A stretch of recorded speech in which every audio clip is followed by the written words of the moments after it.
Well, springtime is just about here, which means it's time to get planting and time to get our gardens and all that kind of stuff going.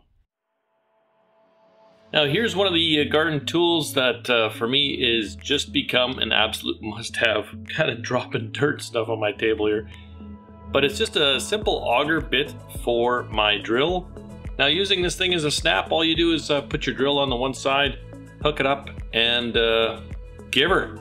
Most of the garden cups that you're going to buy, they're not much bigger than this. In fact, they're usually smaller, so this is, I think it's a 4-inch bit, and it does the trick just nicely to make the holes for these cups, or anything smaller for that matter.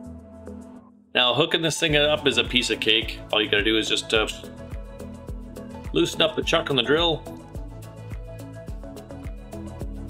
and away you go. She's all set to go. It does take a drill with a pretty significant amount of power to get this thing to go through your soil if it's tough soil. And I would recommend, if you're going to use this thing, if your drill has one of these attachments, to give yourself an extra handhold, to definitely hook this thing up and use it. You'll definitely want the T-handle on there. If it hits a hard pack or something, you're just going to do damage to your wrist or probably your hand. So this is kind of the setup, and this is how it looks when I'm using it. It lets you drill an absolute ton of holes in a very short amount of time in your garden, or if you're planting bulbs or whatever you're putting in the soil, and saves you an absolute ton of time. Now I've had this thing for a couple of years and it's worked really well. If I were to buy another one, clean up the dirt on my table here. Left quite a mess. Now if I were to pick up another one of these, I would buy a slightly different model. I think this is the one that I picked up here. At least it looks exactly like what I've got. I would probably get either this one or this one that comes in a 4-pack. But the main reason I'd get a different one is the longer shank is definitely something I would want. When I'm planting my tomatoes, I always like to trim the leaves up and only just leave a couple of the top leaves. So I've got a plant that's probably about 1.5 feet tall, and this way I can really deep plant that thing to get the roots down as far as possible. But I'll plant them as deep as I possibly can. And this just eliminates the need for irrigation in the summer, as the root base is a whole heck of a lot deeper.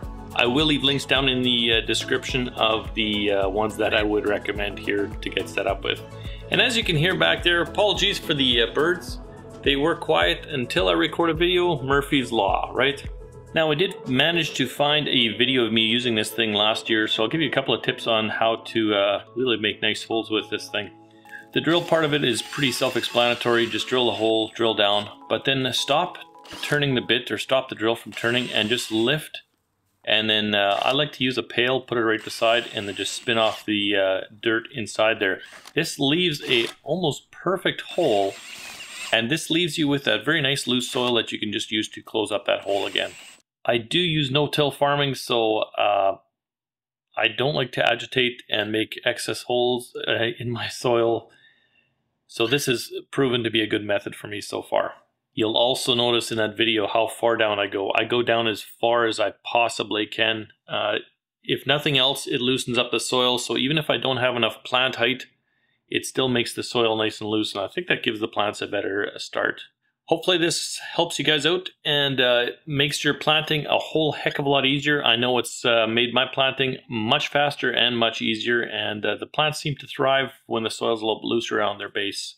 So hopefully that works out well for you. Like I said, links down in the description. Feel free to pick one up if you want. They're cheap, 20-something bucks. Can't go wrong.